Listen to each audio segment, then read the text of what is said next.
ಕರ್ನಾಟಕದ ಅತಿ ಎತ್ತರದಿಂದ ಹರಿಯುವ ಜಲಪಾತ ಯಾವುದು ತಿಳಿಯುವ ಈ ವಿಡಿಯೋದಲ್ಲಿ ನೀವಿನ್ನೂ ನಮ್ಮ ಚಾನಲ್ ಸಬ್ಸ್ಕ್ರೈಬ್ ಆಗಿಲ್ಲ, ಸಬ್ಸ್ಕ್ರೈಬ್ ಆಗಿ.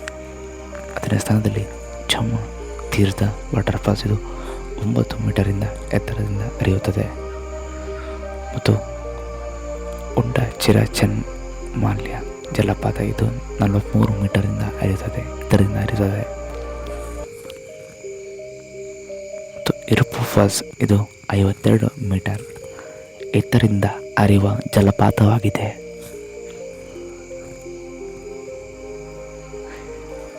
ಗೋಕಾಕ್ ಜಲಪಾತವು 52 ಮೀಟರ್ಗಳ ಎತ್ತರದಿಂದ ಹರಿಯುವ ಜಲಪಾತವಾಗಿದೆ. ಶಿವಗಂಗೆ ಜಲಪಾತ ಇದು 74 ಮೀಟರ್ ಎತ್ತರದಿಂದ ಹರಿಯುವ ಜಲಪಾತವಾಗಿದೆ.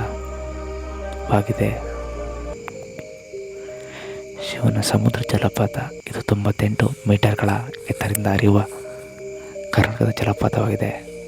ಉಚ್ಚಲಿ ಜಲಪಾತ ಇದು 116ರಿಂದ 120 ಮೀಟರ್ಗಳ ಎತ್ತರದಿಂದ ಹರಿಯುವ ಜಲಪಾತವಾಗಿದೆ.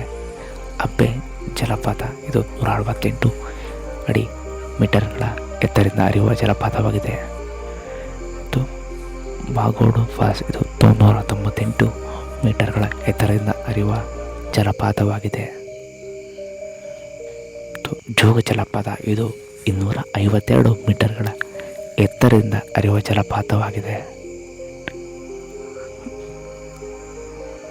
ಬಾರ್ಕಣ್ಣ ಫಾಲ್ಸ್ ಇದು 258 ಮೀಟರ್ಗಳ ಎತ್ತರದಿಂದ ಹರಿಯುವ ಜಲಪಾತವಾಗಿದೆ. ಕುಂಚಿಕಲ್ ಜಲಪಾತ ಇದು ಭಾರತದ ಅತಿ ಎತ್ತರದ ಜಲಪಾತವಾಗಿದ್ದು 455 ಮೀಟರ್ಗಳಿಂದ ಹರಿಯುವ ಜಲಪಾತವಾಗಿದೆ. ನೀವಿನ್ನೂ ಕನ್ನಡದ ಬಗ್ಗೆ ತಿಳಿದುಕೊಳ್ಳೋದಲ್ಲಿ ನಮ್ಮ ಚಾನಲ್ ಸಬ್ಸ್ಕ್ರೈಬ್ ಮಾಡಿ ಮತ್ತು ಶೇರ್ ಮಾಡಿ.